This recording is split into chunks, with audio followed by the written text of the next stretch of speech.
Hello,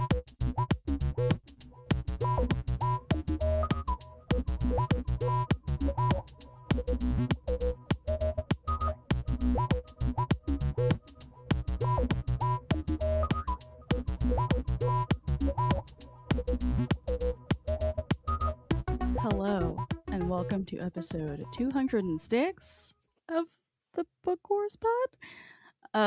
We are. I know. Every time, it's whatever. We are reading Eye of Darkness by George Mann. We're just discussing chapters 15 through 29.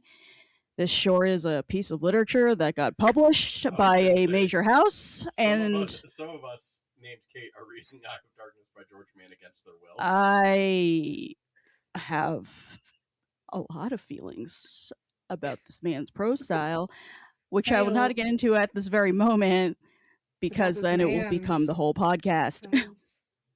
What happened? This man's prose. Yeah.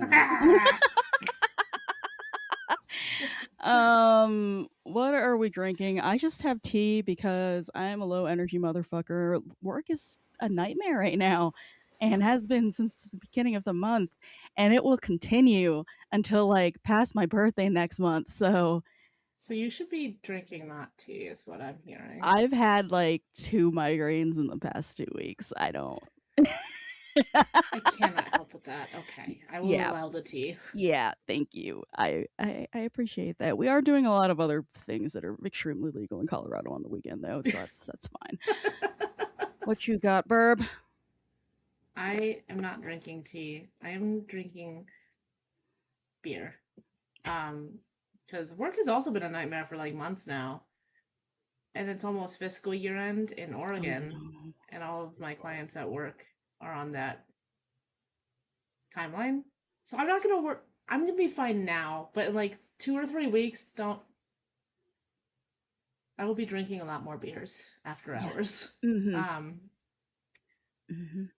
But today I have the aforementioned beer. It is unsurprisingly from our friends down at Breakside, here in Portland. I am drinking a tropical pale.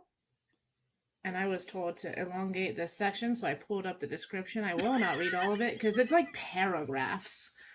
What do you mean paragraphs? I went to the website, and it's just like...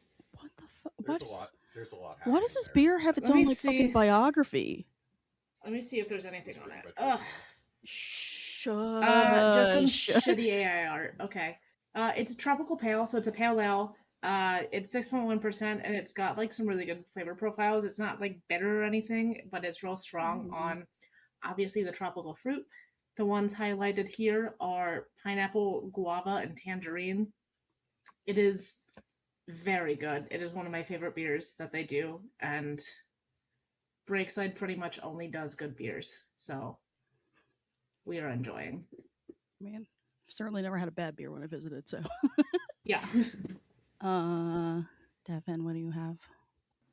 I finally refilled my stock of non-alcoholic wines, so I'm drinking a Cabernet Sauvignon, or however you want to say that, and that's fun. You nailed it. Also, I have a fun little story that I'm not going to remember perfectly because I was really, really high when it happened, but it seems right. I mean, that's when all my fun little stories happen. I don't remember what I got frustrated about. I think it was something that I was watching with a couple friends, and I decided that I was just going to start mixing, I think it was like Coca-Cola and red wine, and it turns out it's the best goddamn drink I've ever had in my entire life. Oh, it's delicious. Yeah, I've heard that's great. Yeah. I'm not a Coke person, but like, so I haven't tried it, but I've heard it's actually delicious. Yeah, it's really good.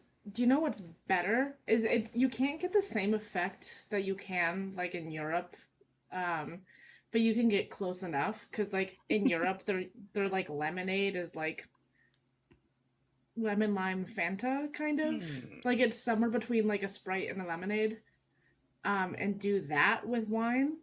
Okay. You can do red or white; they're both very good. In Portugal, you can buy it pre-made, like in little. Oh my cans. god. That's brilliant. Tinto di Drop, like, Verano one is piece the of red fruit into it, that's just version. sangria at this point. I'm so Yeah. excited about this. I'm gonna get real wine for this. Hell yeah! Yeah, Thank you, Verb. Yeah, it's big in Spain and in Portugal. All right then. Nice. Well, you know. Would recommend. I've done it. I've done it here with Sprite, and it's been like close enough. Nice. I'll do it and report back to y'all. Please do. What if you do it with McDonald's Sprite though? Then you'll die. You will see through time. Right, I was gonna say you will actually see God. You're gonna see the time knife. That's what's gonna happen. I think that's just astral projection, sir. I don't know what to. Oh man, that's true though. Chris, do you even have anything? I am drinking water because I went for a run. Health. Gross. Yeah, it's bad decision. Have you considered a beer? I mean, it would have been a better choice for sure.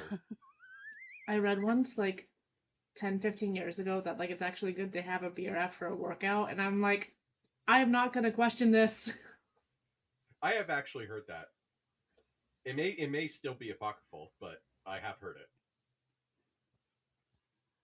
That's why I always have a beer after I mean, if you're drinking a dark beer, it has all the nutrients you need to live. I was gonna say, the temperature dropped a little bit yesterday, so it was like in the 70s instead of in like the 90s. Mm-hmm. And I did get like a little. I went to Breakside after the gym, and they have their Black Swift Stout on, which is kind of like a really easy drinking, like 6%er.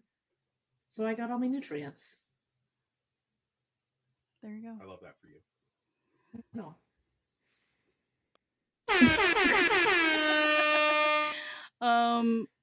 Again, we are vamping the fuck out of this intro because this is a very plot heavy section. Like stuff happened. I mean, it was, but it also wasn't. Like, yeah, kind of nothing happened. I mean, we'll get to that. But you wanted story time about your daughter, so. No, you wanted story time about our daughter, but. Well, you were about to explain it, and then I was like, yeah. So because you love talking. Why do you think he has a podcast? Untrue, but that's fine. Okay, wow, that's no fucking comment. Yeah, so Flix is the best girl, the birthday girl yesterday, and also got a grass seed stuck in her ear to the point where she had to go to the ER and get sedated for them to get it out.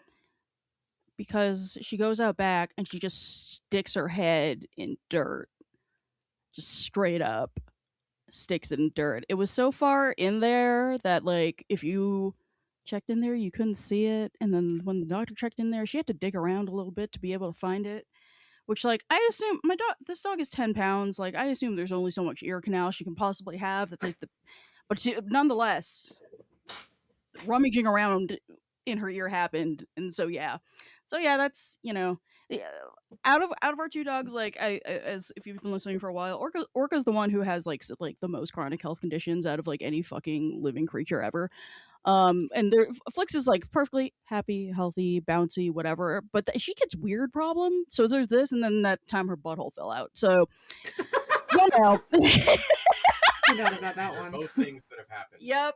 To be sure. Yep. So yeah, that was our weekend. And if you're, it was like, what do you want to do this weekend? And then Flix just comes in yelping. Yep. And I'm like, well, guess I know what we're doing today. Literally that. Also, if you're like, what do you mean her butthole fell out? I'm telling you, it's what it sounds like, her butthole fell out. Yeah, there's not really a better way to explain it. Yeah, it was so much fun. We took her to the vet and they put it back. And that was that.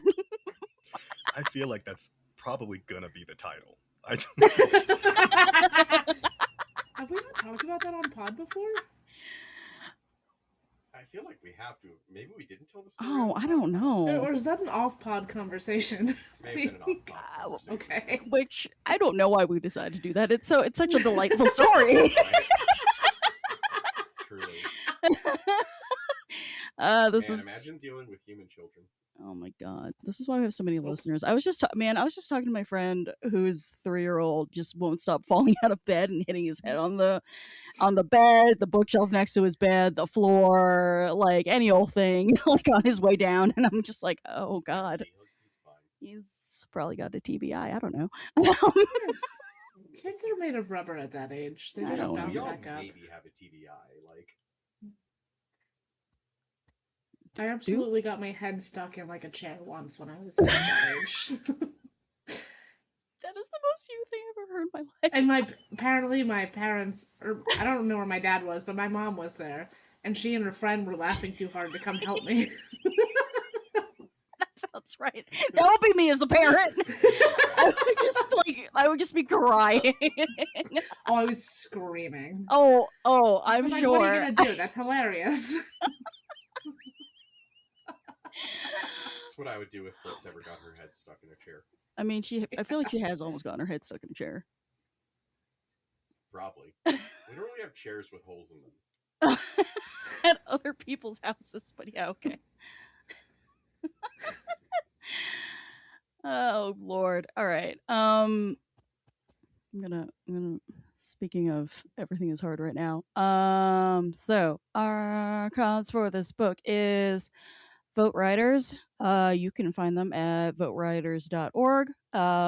Their mission is to eliminate ID barriers to the ballot box so every eligible voter can cast a vote that counts. So they do a lot of informing communities about ID laws, equipping partner organizations to expand voting access, advocating for pro-voter policies, and providing free one-on-one help to individuals to secure an accepted form of ID to vote. So please throw your money at them. And if you are like me and you have no fucking money right now, they have many volunteer opportunities, including virtual ones where you don't have to talk to people, which I know is very important. Too many, including myself. So listen, we love text banking. You just hit the button and take them off the list if they cuss you out. That's great. That's all. Primary season's a fucking nightmare this year. Oh my gosh, it's yeah. Also, if you still have a primary coming up, you have a general coming up, please go out there and vote. If they are allowing you to, because everything is on fire. And yeah, primary season already is a fucking nightmare.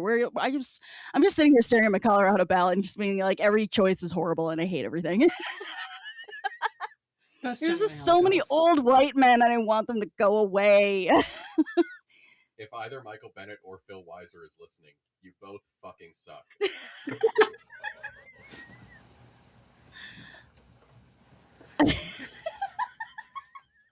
I don't know how you can like live in like the year of our Lord 2026 and be this bland, but here we fucking are, man. They're just yeah, just a lot of lukewarm takes, and yeah, milk toast talking points. I was literally gonna say positively milk toast. That's the only way to describe it. It's real bad. Our congressional primary is interesting. It's true.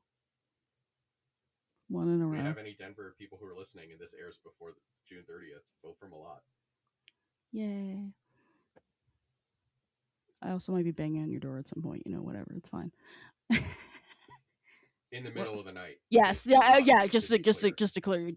Definitely that. Not about the voting thing. Or are you trying to make a friend? Yes. Sorry. Really just looking for copper wire. I got a hankering. For valuable metals. Yo, I keep seeing all these tweets about like I'm so excited to tell all the crack addicts in my neighborhood about all the valuable metals that exist in data centers. And I'm just like, fuck yeah, let's go. Honestly, genius. It's not wrong. Oh man, yeah, so smart. That one tweet that keeps circulating about like how much like copper and wire and stuff are in like flock cameras is my favorite thing of all time. Yep. Yeah, it's what you can make like $1,000 a day or something. It's crazy. That's actually kind of bananas. Don't. Anyway, we've never. There's like silver in those bitches. This has never been encouraging crimes pod. Crime, for legal reasons, crime is bad. Listen, prosecutors need to prove they listen to us first, and nobody listens to this, so. It's true. 3 people listen to. We know of 3 people who listen to this. To be fair, and that's we appreciate all 3 of our listeners. Also, sorry. I just anyway. Okay, so this fucking book.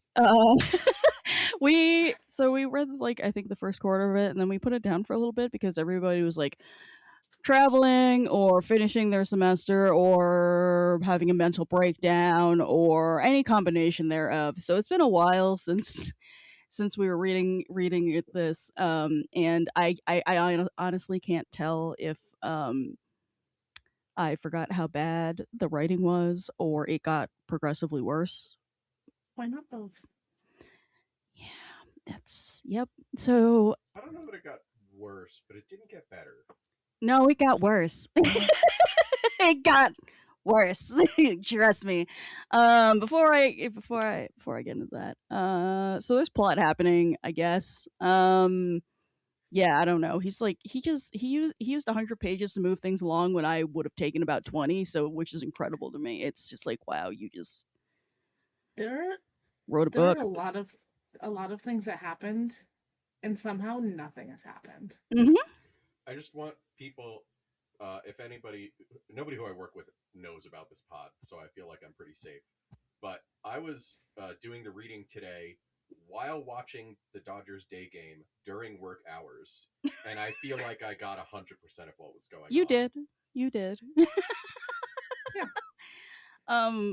Yeah, so just to recap, we with the last bit that we read ended with them executing poor Jedi Grandpa Man in the most horrific way possible, which like Jesus Christ, what a bleak thing to like end on. I was thinking about that for a while, and then I read this. Welcome. Oh, was that not like halfway through the last section, or do I just not remember this because it's been like 87 years? Towards-ish the endish of that last section. Okay. Cool.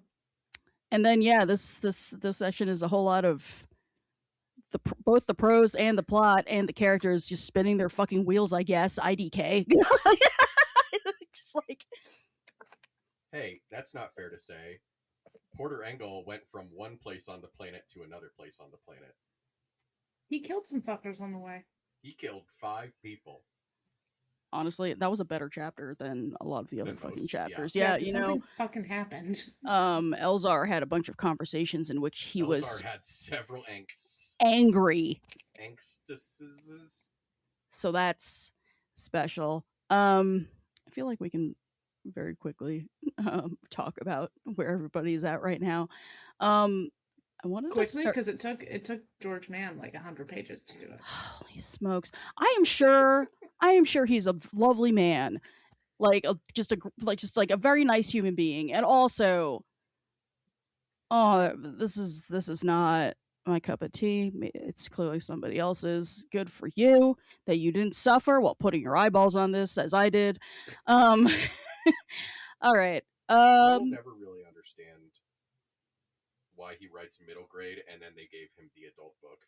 Yeah, that's a choice.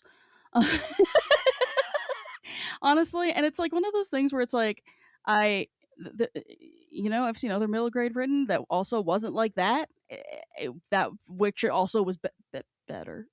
So okay. All right.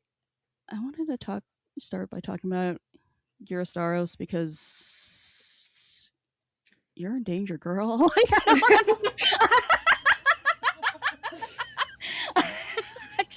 I don't know. So I think there's a couple ways we could read her just absolutely fucking fumbling her life. Just gambling it with this extremely dangerous motherfucker who's just like growing increasingly tired of her being like, we need a government. He doesn't fucking care about a government. He cares about doing pirate shit, stupid. So I'm like, she really is out here fucking Schoolhouse Rocking to pirates.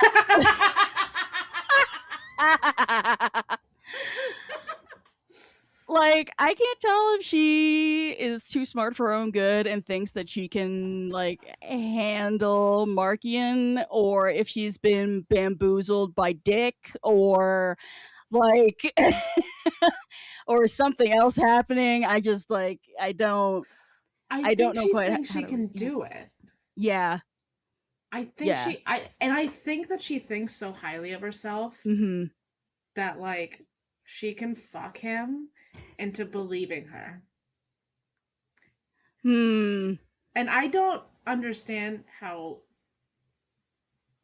people operate as a concept because of the aforementioned autism. I certainly don't understand how, like, I assume she is straight, but I'll expand this to anybody who has sex with men.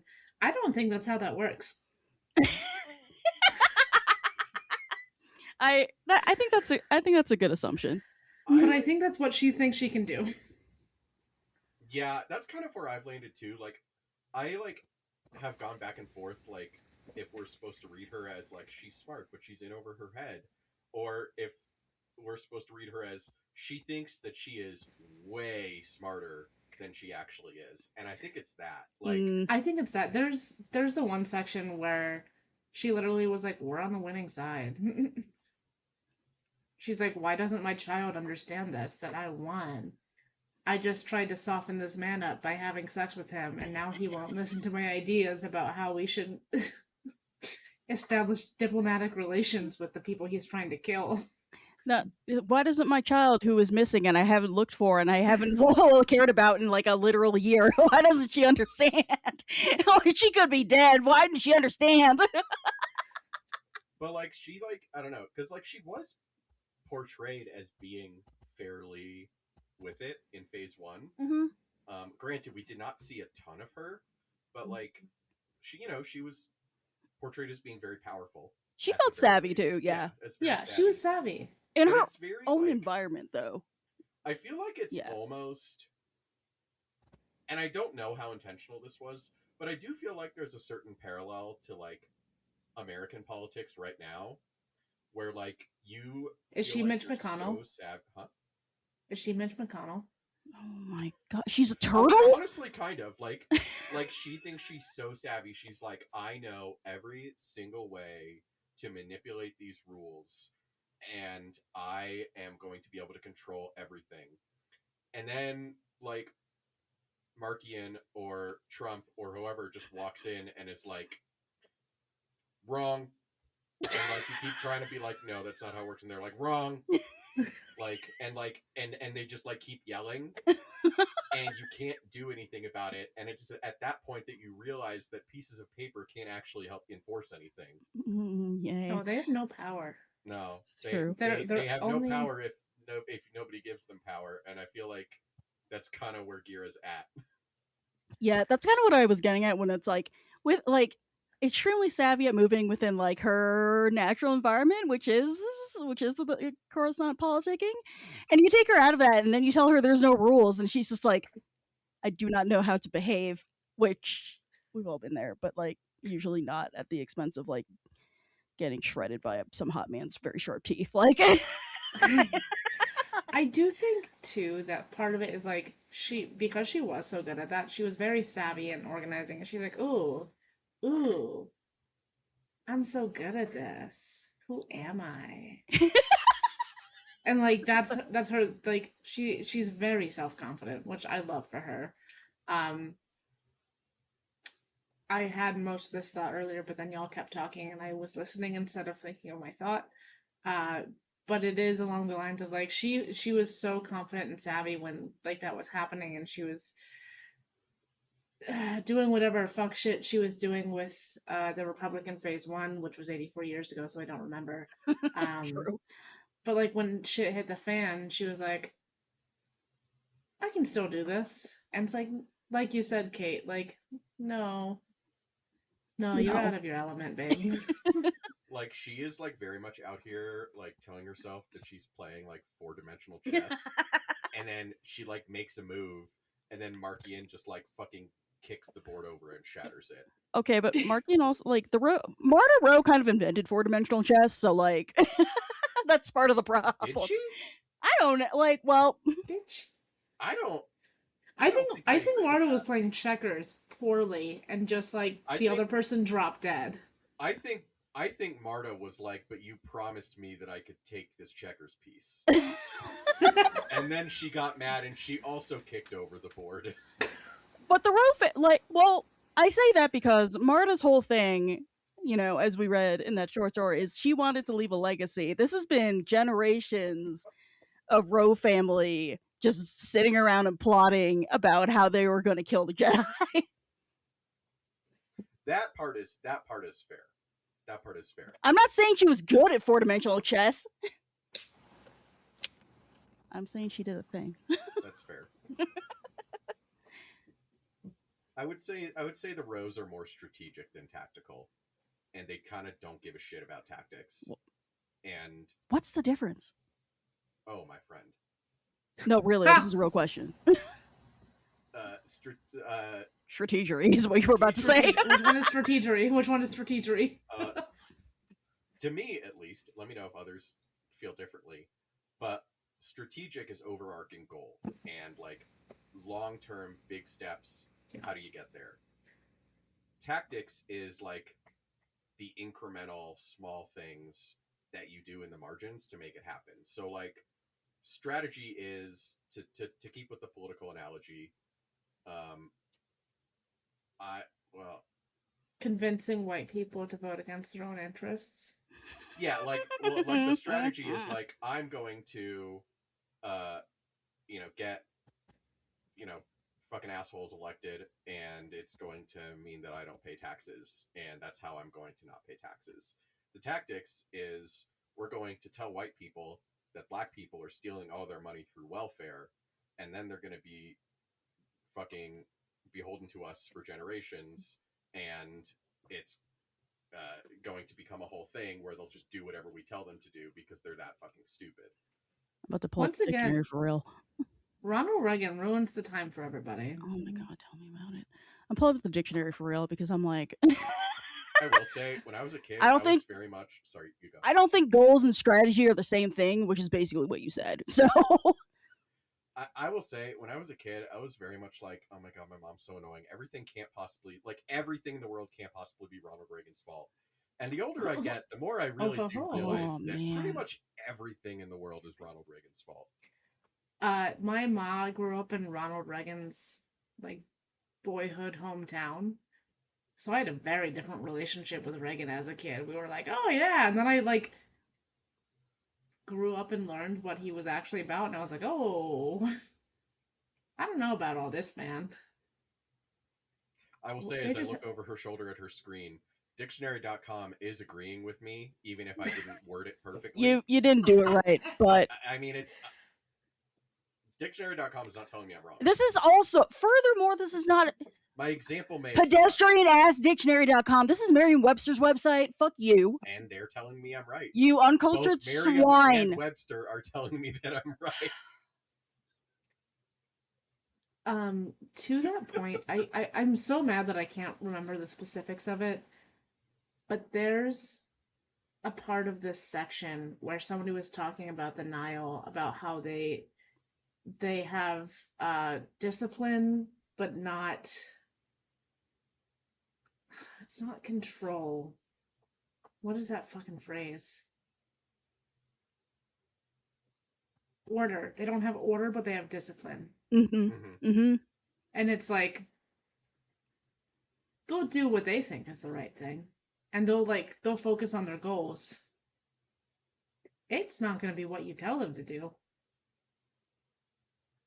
And that's historically like an extremely powerful combination if you can harness it, like in both Star Wars, but also in like the real world. Like you look at all throughout history of how these like great empires have fallen, and it's due to like forces that don't have a lot of order. They're very chaotic, but they have a lot of discipline to get the job done if they hate you enough. Do I not get my Merriam-Webster's dictionary defines bloody blah ass at the moment? Go for it. All right. Strategy. A careful plan or method for achieving a particular goal, usually over a long period of time. Art of devising or employing plans or methods toward a goal. In war, the science and art of employing the political, economic, psychological, and military forces of a nation or group of nations to provide the maximum support of adopted policies in peace or war, which is where it overlaps a little bit with tactics. I think those are probably closer together than you necessarily suggest, but tactics is the science and art of disposing and maneuvering forces in combat. Art or skill of employing available means to accomplish an end. So yeah, so in the military metaphor, like, I will split hairs over semantics, as everyone knows. if they don't know by now, they've had 205 episodes to learn. We're still married. But yeah, like, to go with the military metaphor, like, the strategy is, I am going to take these key points on the battlefield and thereby win the battle. The tactics is, I am going to split my forces into X many groups. They're going to approach from these different directions. We're going to shell with mortars first, then we're going to rush in with infantry, whatever. Is this how we invented SMART goals?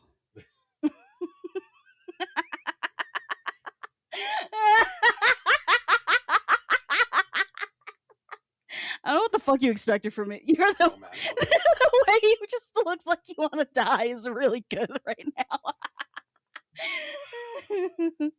That's what it is, though, right? Right? Right? Not answering that question. Right? Yeah. All right. Not dignifying that with a response. I'm right, though, right? Anyway, you were saying something before I decided to read from the dictionary. No, it's fine. No, but like, I feel like we're pretty much on the same page. Like, Gira does not. So we were talking about Gira, right? Like, she does yes. not, Yes. She doesn't have a good grasp, I feel like, on either tactics or strategy at this point. Like, I feel like her strategy is like, I am going to increase my portfolio as Minister of Information or whatever the fuck she titled herself. Not portfolio. She's just brushing up her resume out here. Oh my God. That's how. That's no, what she thinks. I know. That's why she has SMART goals. Timely. Don't get murdered. Murdered today. But also, like, tactically, she's like, every sentence that she utters, she's like, I might die. But also, like, I feel like in her head, she's like, I'm not going to die. I'm too smart to die. And in fact, I don't think that's true. Womp womp. Great. Other people who are stupid enough to die. Elsar's just out here being sad and angry forever and ever. I think horny. Oh, so horny. He's just like all the time. The way he's like in a fucking elevator, just being like, I wonder if Avar would like my beard. I just wanted to reach through the book and hit him very hard. Like, I was like, are you fucking kidding me? During the first episode, I said I opened up to chapter 1 and I was like, oh Jesus, it's Elzar right away. So like, I go put the book down for several weeks, come back, open the book up to start reading for this section, be like, oh Jesus, it's Elzar right away. I just love that, like, God. In the middle of him trying to get the Jedi Council to, like, do whatever fuck shit he wants, he's like, we gotta attack this invisible thing and kill lots and lots of people to try to do something. Do you think she thinks I'm cute?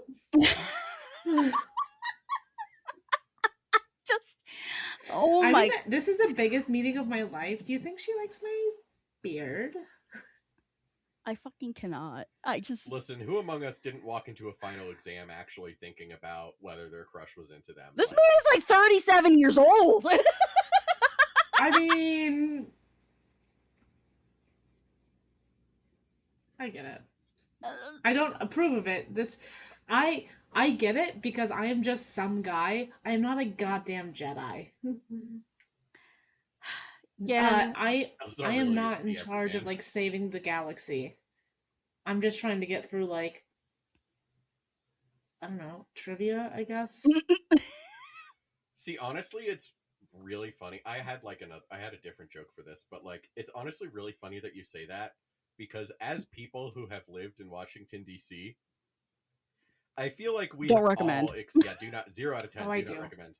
I feel like we've all had that experience of like meeting the people who are like literally writing the laws and No. they're fucking morons.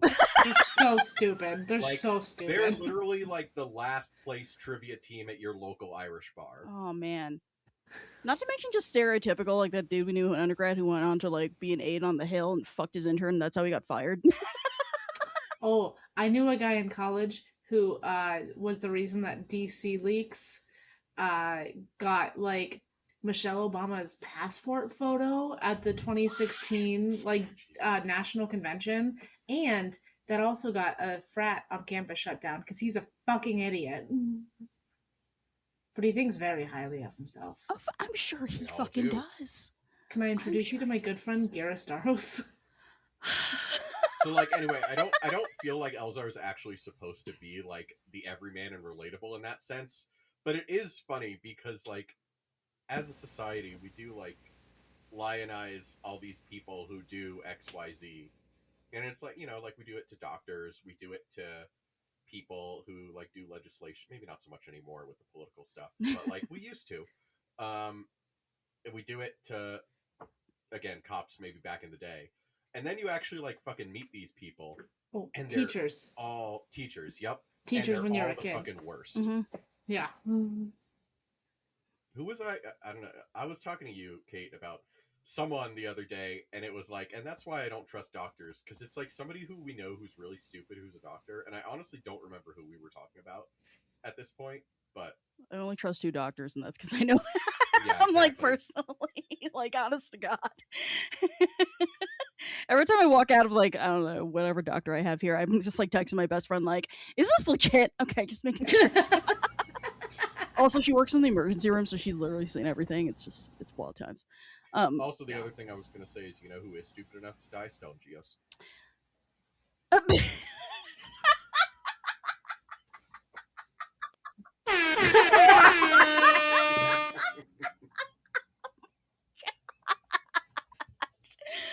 Oh my god!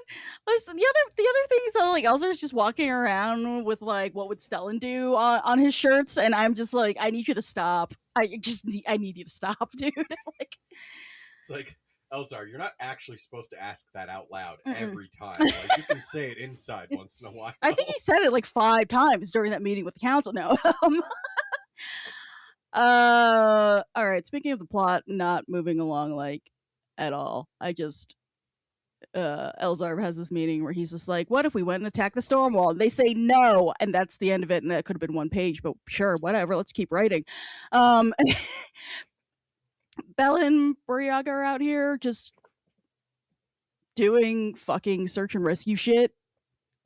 Nothing really interesting happened. At least someone's doing something in No, this book. no, it's true. And also, That's some teenagers still. Like, this could have been a fucking email though, dude. Like, I don't know. Yo, Burry went into that fucking burning building, and I was like, I swear to God, if you kill him this time.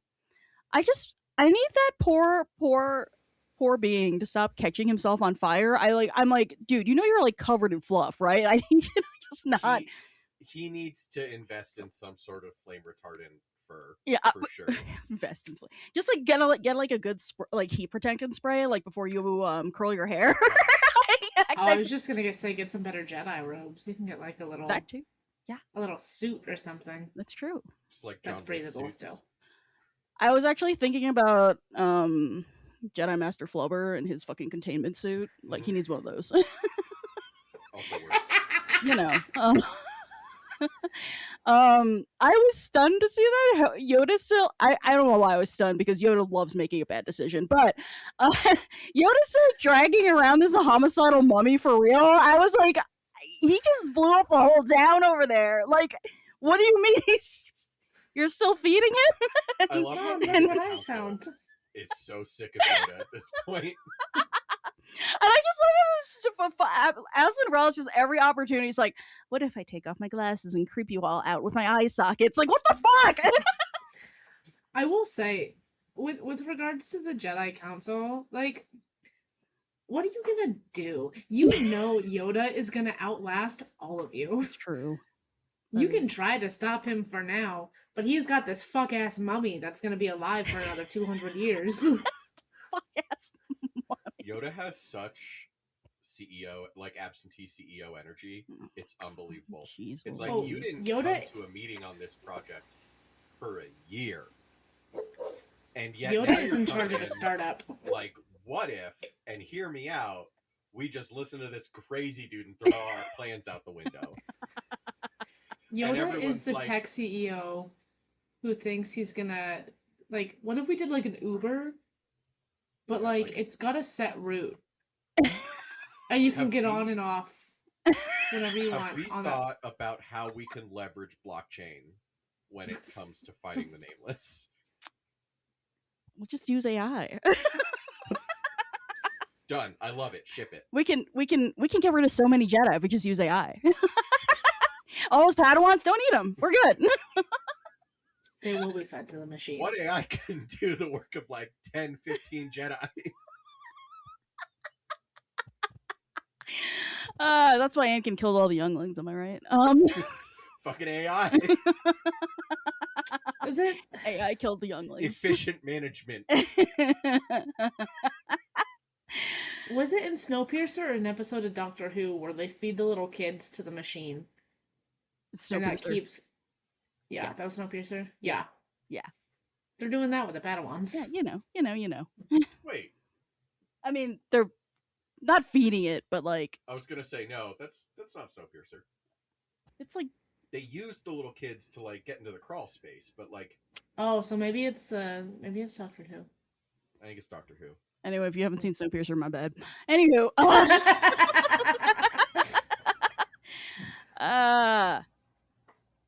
yeah. Do. I at the same time I love the Jedi sitting around and being an active like, what are we gonna do about this? I don't know. They're just talking and talking and talking. Like, Elzar's like, can we do this? And like, one, no, stupid fucking idea. You're gonna kill so many people. And like, I do kind of get where they're coming from, but the Jedi Council, as we have fucking seen through every goddamn phase of their existence that we have access to as consumers of media, they're like, what if we sit here and talk about it for a while? We're really doing all that we can, and it's like, oh, speaking of political metaphors, it's a goddamn Democratic Party. We're doing all we can. I was gonna say there's a lot of committee meetings happening. There's smokes. we had a meeting about it. It is interesting though, because like on the one hand they do have big we've tried nothing and we're all out of ideas energy, but also like there isn't actually a lot they can do in this situation with the information that we/they have access to right now. Because like No. they have told us why we can't actually destroy the storm wall.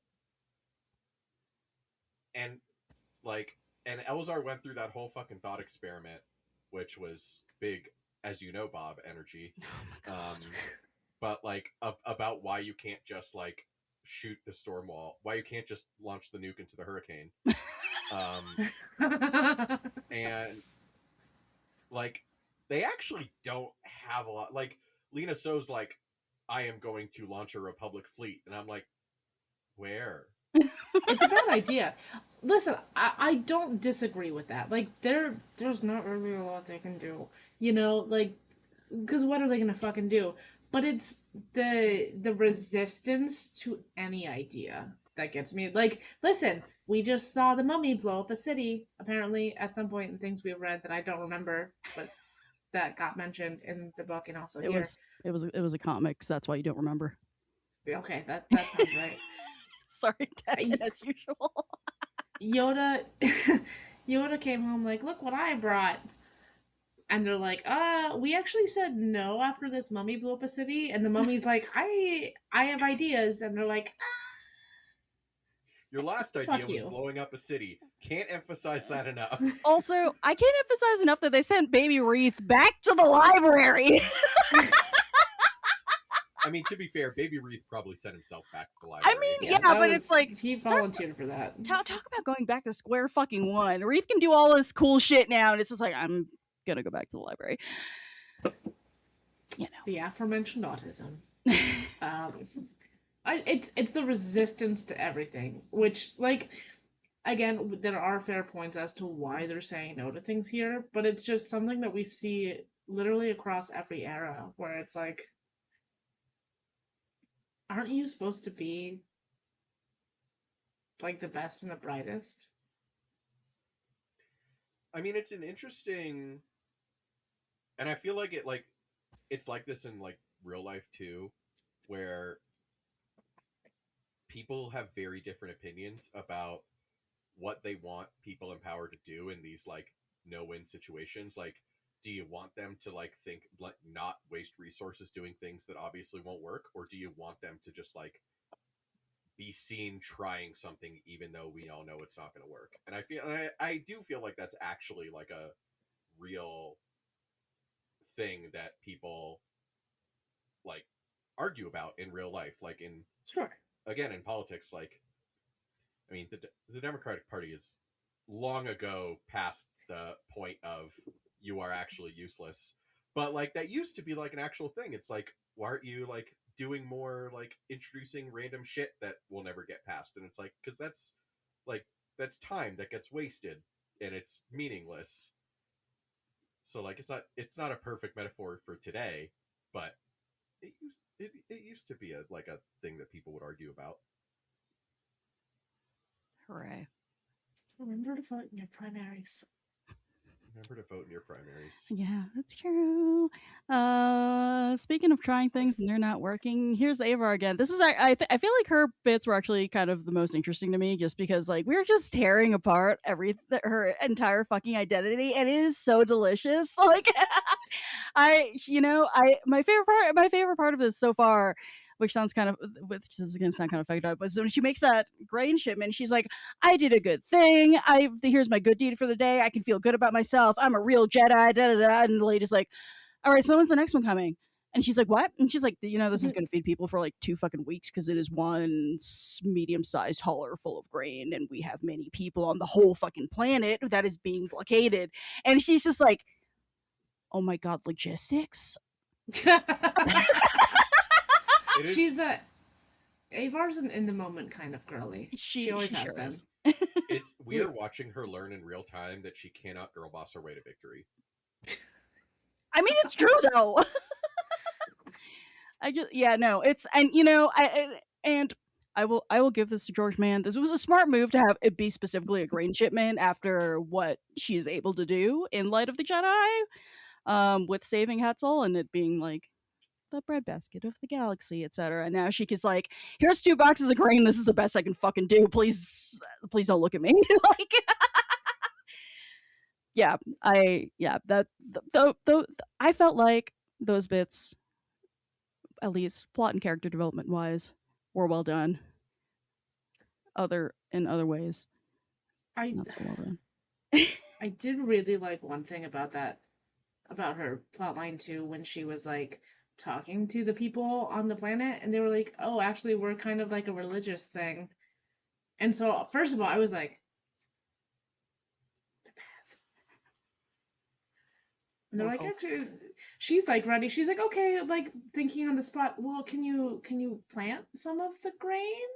Like, I can still help. And they're like, we actually picked this planet because you can't really grow things or else it'll kill all of us. And also, we're morally opposed to planting things. This is Cult Wars Pod. As always. Which one? Fucking wild. I have so many thoughts and opinions on that we do not need to get into, mostly because they're not formed. But Avar is just like, huh.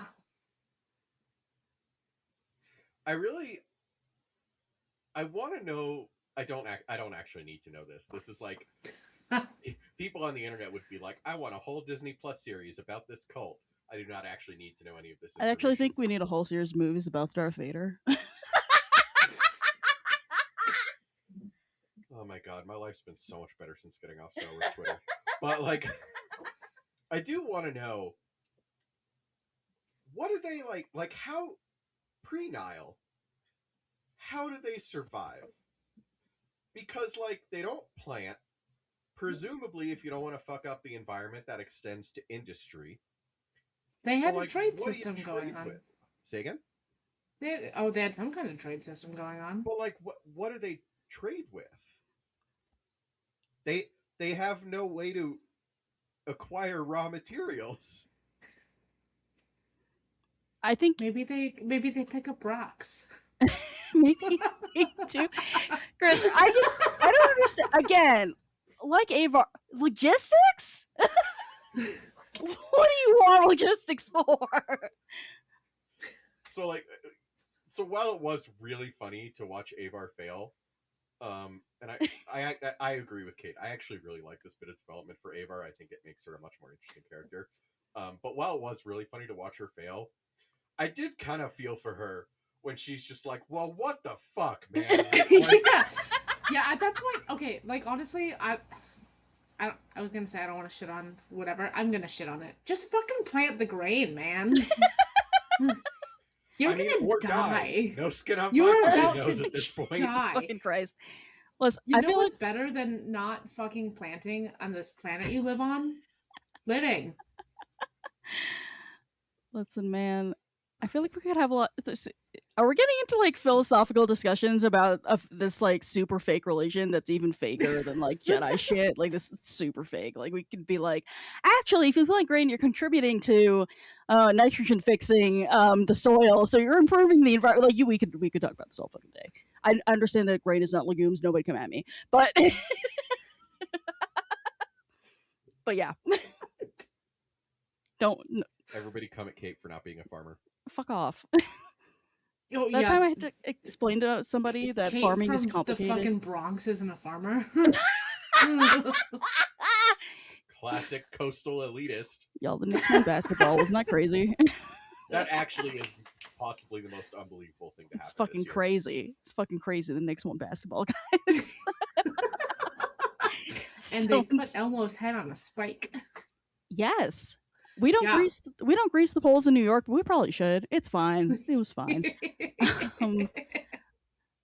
Barb, I see you added this bit about Shrike who's gay for her boss. I just thought that was funny. Oh yeah. Like I don't know if I was supposed to clock like in the first section or like her first chapter in this section that she was like dressing up like her boss until she got to like the internal monologue where like everybody thinks I'm too into her. And then at the end her boss is like, I'm flattered, but like you gotta change your style, babe. This is weird. Alright, so alright, I can't I was gonna say, Kate, we will give you now 5 minutes uninterrupted to talk about the writing. Holy fucking shit. All right, listen. Like I also enjoyed that and also was just like I would love for you to do anything besides bad like dialogue like that's just like it's just so much explaining. It's just every page I'm just reading. It's like exposition is happening for sure in this book. There are no descriptions of things really. Like clothing would be helpful to know about. More descriptions of people's appearances, and I point this out because I get dinged for this all the time, but also body language because there's so many fucking adverbs, and I'm like, you could also just let people's dialogue speak for themselves. They say you're not great at writing dialogue, so you can't do that. Yes, Burb. This is a philosophical question. Would you rather have this or only descriptions? Both make me want to shoot myself in the head, to be perfectly honest with you. The classic George J.R.R. Tolkien conundrum. Yeah, gun to your head. Which one? Oh my god. I mean, I guess this because I've only gone through the first chapter of Lord of the Rings. Like Fellowship. I've only gone through the first chapter of Fellowship. At least I'm reading this. And just like reach with them, but holy smokes, it was like deeply distracting how just like corny, contrived, forced, and just like just like completely like just like they're like the prose was just it's like dropping a brick. into like barren dirt. Like I was just like, wow. Like I just like there's no virtuosity to this. I'm not convinced that you have written like you think for a guy who's written a whole lot of books that he would have a better command of language. That's not happening. People keep hiring to write things and I'm very confused. I just like, and again, I'm sure he's a perfectly nice guy, but oh my god, it's just like why are people explaining to each other stuff that they already fucking know? Why are we taking whole pages for people to have epiphanies that like are just like extremely like um like that are just absolutely unearned. I just like I want to kill myself. It's great. I hate this. I hate this man's writing. I hate it so much. It is. You touched on something that I also really. I don't. I'm somewhat ambivalent to George Mann's writing. How? I I was irritated the entire time. I was like, I had to read things over and over again because I kept getting so distracted by how shitty the sentence structure was. Okay? I mean, that's fair. I have lower standards. But one thing that did like annoy me that you touched on is like people keep explaining things to each other over and over again. Like it's like it's like the Netflix rule where they like tell all their writers that like nobody's actually watching this. They're all on their phones, so you need to restate the plot every 5 minutes. And I feel like every chapter they restate everything we know about that character so far. It's like Gira's like, I'm in danger, but he's so attractive, but I'm still in danger. But we need rules every single chapter. Elzar, I feel so guilty, but I want to do things, but we can't do things, and it makes me mad every single time. I want to do VS Agar. being like, ah, yes, Porter Engle, who I know from my younger days. Porter Engle being like, ah, yes, General VS, who I know from my younger days. Like, it is a lot. And also, like, I don't know, there are just moments where it's just like, you know, Ava really needed this grain shipment to be a win for her. And I'm like, yeah, no shit, we get it. Like, she's fucking depressed and she feels useless. I got that from her running around telling people she feels useless because you had to make her externalize all her fucking. These characters have no fucking, like, proper interiority. It's, like, fucking crazy. They don't have actually, like I don't fucking know. Like there's something deeply unnatural about how they like think through things that I don't fucking understand. I've seen children's shows that do this better than this fucking book. I just holy fucking shit. The conversation between Elzar and Kevin was the actual Kevin was somewhat ironic because Kevin was literally like, we've already explained this to you several times. And it's like, I know, because I was here as the reader every time you explained it to him. I will that was say intentional, but yeah, I will say I've mostly been fine with the writing, just like Chris, deeply ambivalent. Because I can get taken out by writing, and it hasn't happened to me a ton here, except for the part where they kept italicizing half of the shit Kevin was saying about like I understand, we've tried things. I'm like, and again, this is the crush of a bad writer is formatting. Just like, ooh, look at the font I use, so now you can tell that they're thinking of papyrus.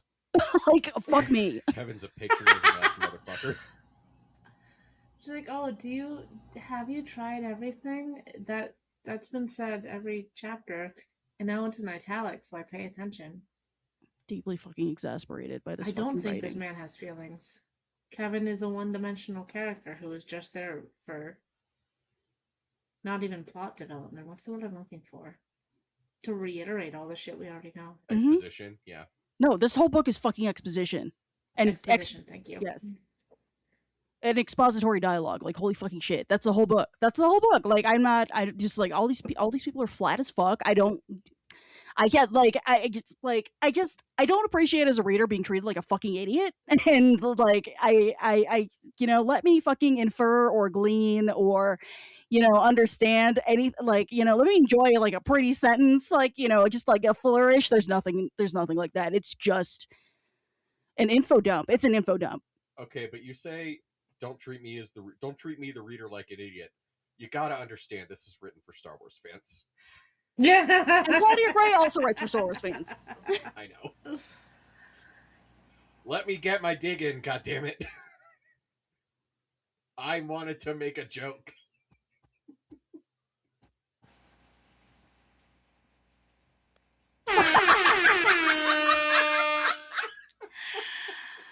Oh, on that note, I just God. I do want to touch on whoever put someone tell me why there's so many goddamn characters. Yeah. Why are there so many fucking characters? It's too. Listen. I like it when we have the books that have like a number of characters and you get to like see a couple of different opinions on things. There were like 6 to 7 different points of view in this. And beyond that, we have the other people around them. In this section alone, we had Elzar, we had Avar, we had Porter, we had that fuck ass reporter who I do actually like. We had Gira, Markion was there. We had fucking Lena So. We had Bell. We had Burry. We had the fuck ass Shrike and her boss she's gay for. That's too many.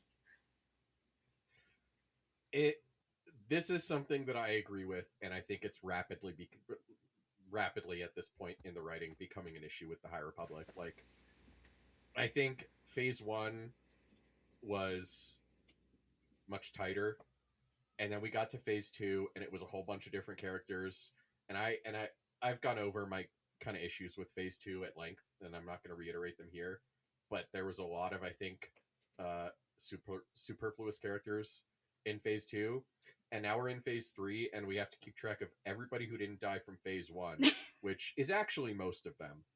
And also everybody new that they want to bring in, because you can't just have old characters, because you need to make it like interesting, which I don't inherently disagree with that, but it's just a lot of characters. Sure, but my thing is, you can have all of these characters. That's how being a person works. That's what like a whole universe is like. But you one can't in a row for have George Man, but yeah, go on.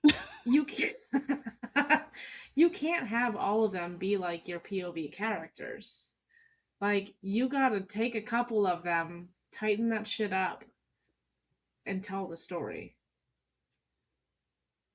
And it's ironic because that's generally what you would like, having your characters that like are just there for plot is like generally how you would like work more characters in and like have them do things like exposition and things like that, except every character's doing that.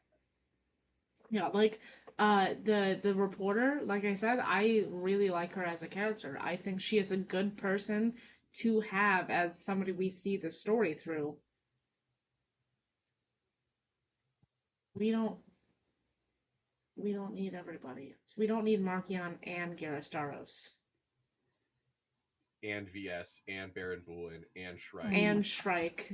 Dude, I didn't even get to the secret fucking messages like the reporter's been sending out because I was so fucking distracted by how mad I was about the pros. Okay, this is how bad it is to me. It's fine. We just have half this fucking book to read still. I feel like something, now that I'm thinking about this a lot, something that we saw at the end of Phase 1 was the way that they kind of dealt with the fall of the Starlight Beacon. We got everybody's actions around it. We got all their stories around it. That was spread out over like a lot of shit. Why couldn't we do like a book that's inside the storm cloud and a book that is outside the storm? I mean, I understand why, because you do want both perspectives, but that's what they did in fucking Phase 1. Why aren't we doing it here? This book could have been an email. It also could have been 2 different books. They're going very, very broad with it, and that doesn't make a good story. Yeah, I do think it's... That's the point of having a whole High Republic's like overarching series. It's the broad view. This one, of all of the like mainline books that we've read so far, reads the most like a Wikipedia article. And I love Wikipedia articles. I was thinking about that a couple minutes ago. I was like, I love exposition. I love to read shit, but not in a book. I was gonna say, like, that's not a narrative. That's just... Yeah, I want to read exposition when I want to read exposition. This is a book. Something should be happening. what is this? The Ahsoka episodes of The Mandalorian? I was gonna say, Alright. the Phasma book where they're just Holy fucking shit! Don't get me started. He's going straight to the bottom with Delilah Dawson. I swear to God, I've had it. Yeah, I like the posts on the Star Wars books Reddit sometimes, and every time somebody is like posts anything about the Phasma book, I'm just like a little part of me dies every time somebody new discovers that book.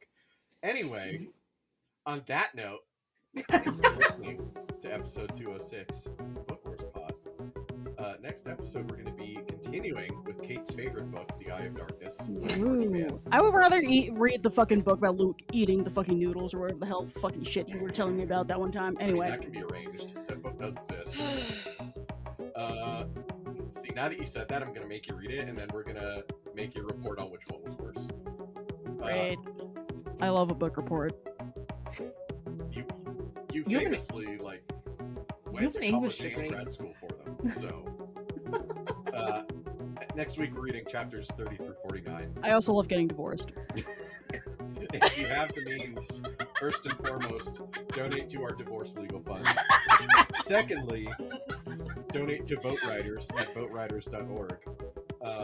And then, after all that, donate to the Tasha Station Radio Patreon, as it helps us cover our hosting and production costs. You can also give us coffee. And doing that helps keep Argos, Blue, Flix, Magenta, Merly, Orca, and Tony fed and sheltered, throughout these tough times. Also, medical emergencies such as buttholes falling out. And or grass in ear. It's like a big ass foxtail. It's like a whole fucking... The worst part is, this has happened to my dogs in the past. Like, when I was growing up, one of my dogs got a foxtail up his nose, and he also had to have fucking surgery to get it out. Did his butthole fall out? His butthole did not fall out, famously.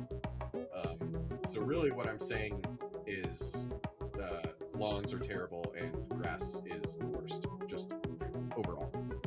Our theme song is Whiz Bang by Paddington Bear. Our logo and artwork are by Joe Terror Design, and our audio and production are done by soon-to-be Dr. Producer Devin Keys. From all of us, Kate, Devin, Miranda, Rana, the aforementioned animal children, thank you for listening. I'm Chris. We'll talk to you next week.